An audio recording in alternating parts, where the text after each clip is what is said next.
الخامسة عشنا حكاية كيف ننساها، بقلوبنا تبقى على الأزمان ذكراها.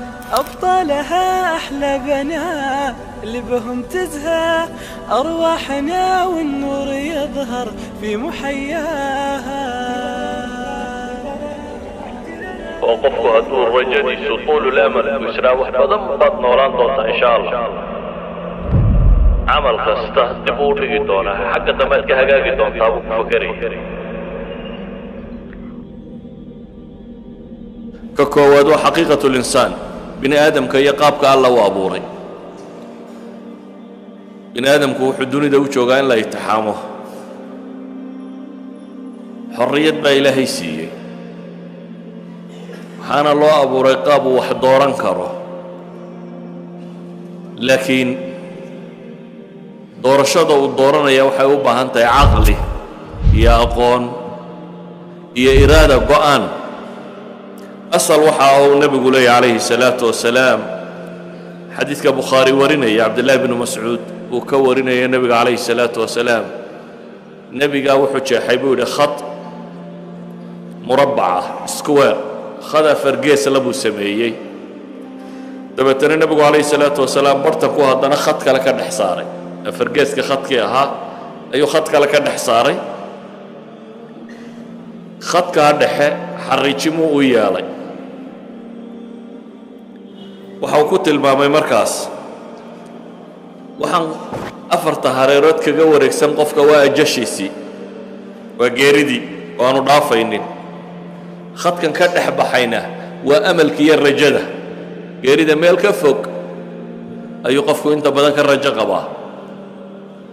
bini aadamku adduunka wuxuu ka baxaa isagoo weli qabyo arrimuhu ka yihin, isagoo weli wuxuu qorsheeyey ay qabyo tahay buu baxaa.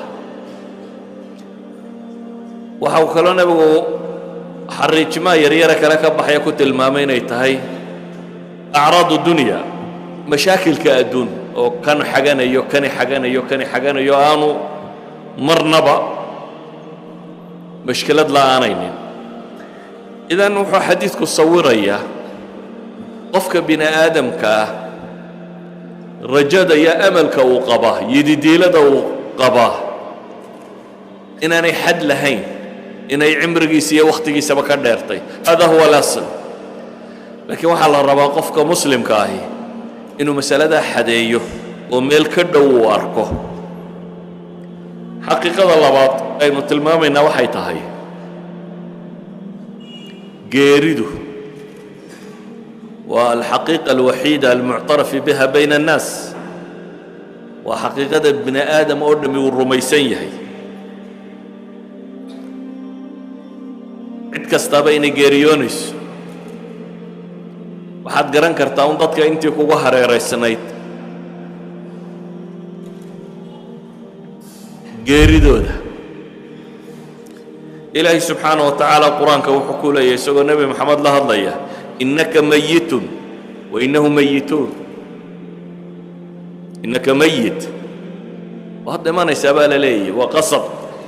iyaguna way dhimanayaan, kuwan kaa soo hor jeedaana way dhimanayaan. kullu man calayha faan.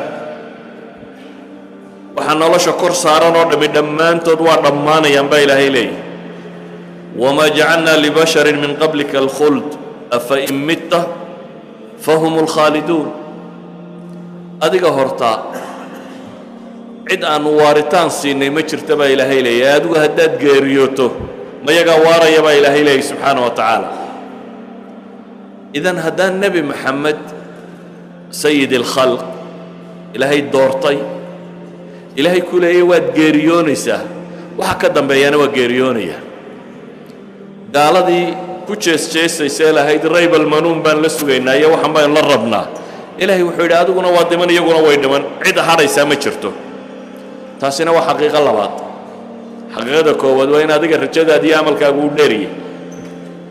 xaqiiqada labaadna waxa weeyaan geeridu inay laabudda tahay. xaqiiqada saddexaad meesha taalla waxa weeyaan adduunku waa daaru mamar, waa dhul la marayo, waa meel qof waliba uu soo marayo. waad dhalatay dabeetana mara yar baa lagugu duuduubo waxaa la yidhi wiil baa reerka ku soo kordhay gabadh baa soo korodhay berrina waad baxaysaa mara kale intay kugu duuduubaan bay odhanayaan waa mayda xabaasha geeya adoo qaawan oo mara yar lagugu duuduubaad imanaysaa adoo sidii iyo mara yaroo kale lagaa raaciyay baad haddana baxaysaa idan waa mamar waa meel aad marayso waa jid bini aadamku uu muddo dhex soconayo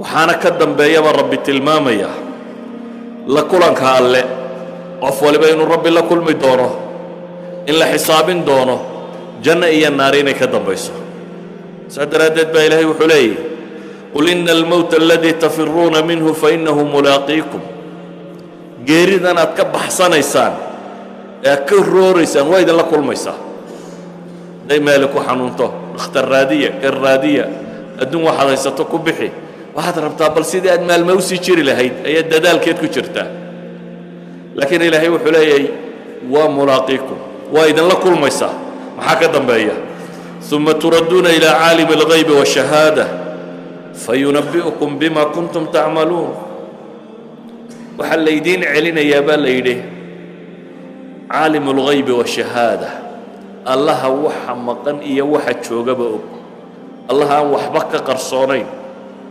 allaha og wax kastoo aad samaysay hadduu yahay waxaad qalbiga ku caqiidayso ku haysatay iyo hadduu yahay waxaad ficil ahaanba u samaysay wax kasta oo kaa soo baxay qofka bini aadamkaa rabbiga og oo weliba ogaan qura maaha fayunabbi'ukum bima kuntum tacmaluun baa ilaahay leeyahy oo idin warrami doona waxaad samayseen oo dhan